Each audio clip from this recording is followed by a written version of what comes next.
Flexen here for Seconds Out. Delighted to be joined by Raven Chapman, the first female boxer in a long time to be signed with Queensberry Promotions. How does that make you feel?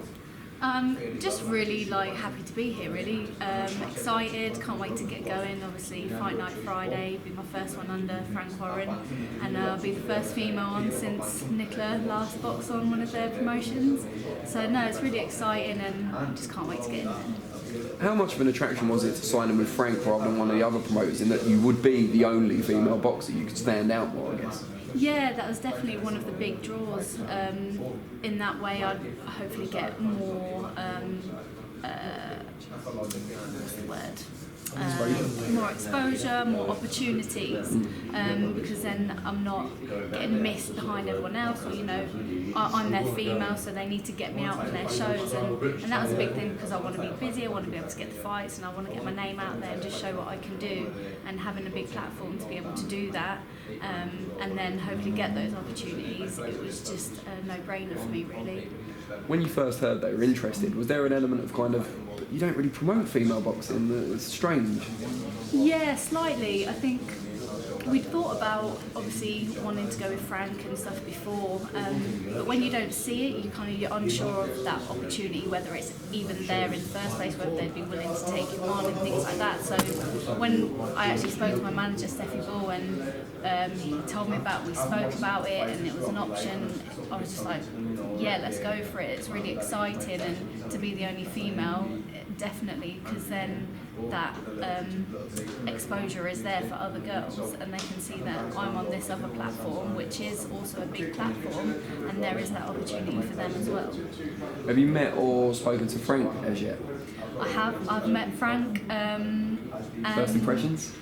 Just a lot softer spoken than I thought he would be, but just really nice, came across really genuine, and happy to have me on board, which is good, and that's what I want, and hopefully I can show him what I can do, and he'll be even more happy to have me on as part of the Queensberry team. How excited are you about the different kind of platform you're on, not just in terms of BT, but being on bigger shows with more exposure? You've obviously 2-0 already, but they were on smaller shows, it's fair to say. Yeah. I'm just excited to get that opportunity to show people what I can do, on a big platform like BT Sport, and from this one, it's sort of a prospect show, to go on to one of the bigger shows with some of their bigger names would be, really exciting, and just to have that chance to show what I'm about, and that I am entertaining to watch as a fighter. My style, I think, is very fan-friendly, and exciting to watch, so yeah, just watch this space, really. As this is the first time we've had you on the channel, just tell us about your route into boxing, if you like, and how you progressed through, because you obviously were a standout amateur as well. Yeah, so I sort of started boxing training around 16, 17. I'd been around martial arts a long time, growing up with my dad, and it was one thing I ever really stuck with. I won a couple of national titles, I got on the England programme, then got a chance to try out for GB, was on the GB programme, so I got to travel internationally, box the best in the world, just gained a lot of really good experience, and then for me the time and the opportunity was right to take that plunge into the pro ranks, which I think would actually suit me a lot better. Was there any particular fighters, either male or female, that inspired you when you first started getting into the sport?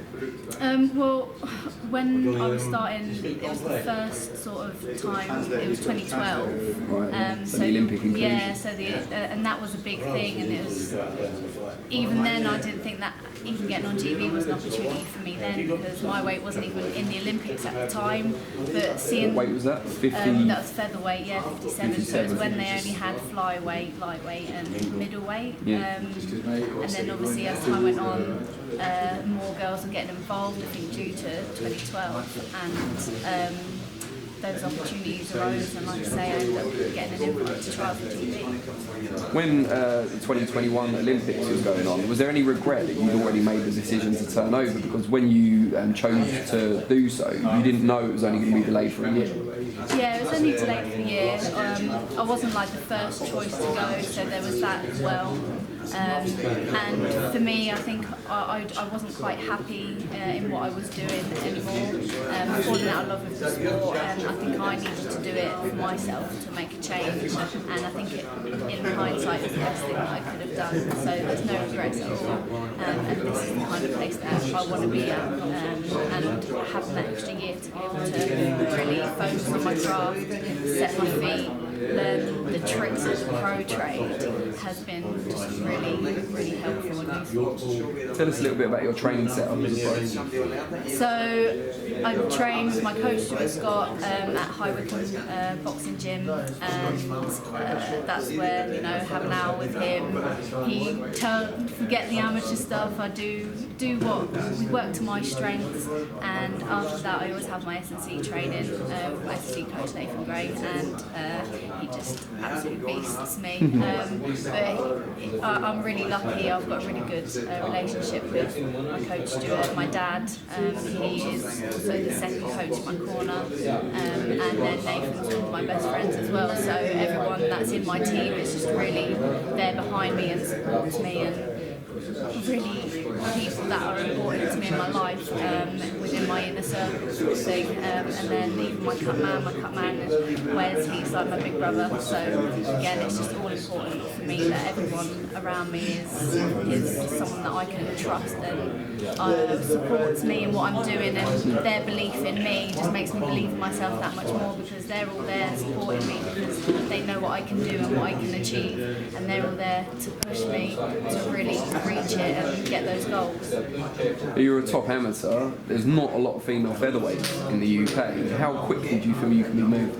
Yeah, I think I could definitely be moved quickly. I do think we do see in the females that they can get moved maybe before they've gained the valuable experience that you need as a pro. You know, there's longer amount of rounds. You can do 8, 10 rounds. So just getting those rounds under my belt first, I think, and then I think I'll be ready for whatever they want to throw at me.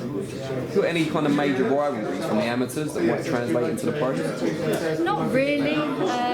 There's a few girls that were from the Olympics that have turned over now, which will probably be rivalries. But there's no like animosity there with anyone. There's no bad blood. Maybe I'll have to create some instead. But no, not really. Just whoever's in my way. If they're in my way into achieving what I want to do, then I'll fight anybody that there is. You know, the end goal is getting the world titles, and that's what I want to do. So whatever, every fight I have is just a stepping stone to get there. Tell us a little bit about your life outside of the gym. What do you like to get up to? Where do you live, or who do you live with? You know? So I actually live with my grandma in like a tiny little village in the middle of nowhere. So I'm a proper little country girl, really. So it's a bit strange coming right into the middle of the city, but yeah. So I'm around there, loads of nice walks to go on in the Chiltern Hills. So it's really lovely. She a fan, your grandma?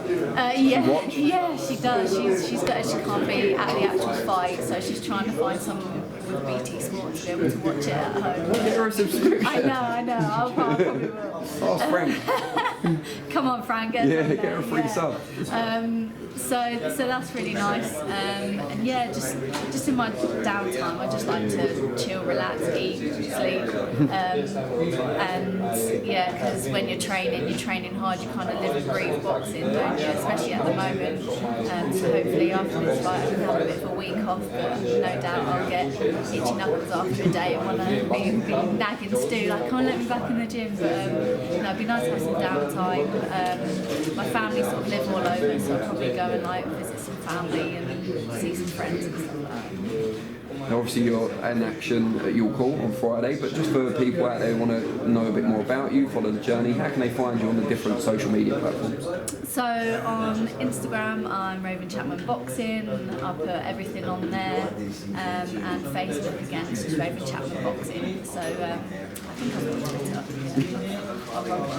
In fact, you're not sure, suggest maybe you haven't. Yeah, I think I have Raven Chapman or something. There's not many Raven Chapmans out there, I'm sure it'll be fine. So yeah, on there, and I try and keep everyone as updated on what I'm doing as possible, especially since my sponsors always nagging me, make sure you post it. Feel free to mention them. So yeah, core group Phil, don't worry, I will mention you. You've got the top on as well, I'll so tag you.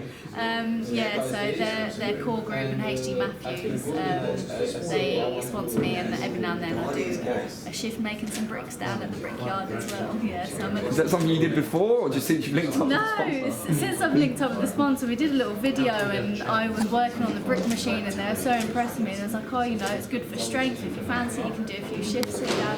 Paid, presume? Yeah, paid on top of the Not like sponsorship slave as well. labour. Yeah, so I kind of work there as well, which is a bit of fun. So I also can make a brick if anyone wants some bricks. There you go, you've got the socials, get on it. Brilliant, really, really appreciate your time, and yeah, best of luck on Friday. Thank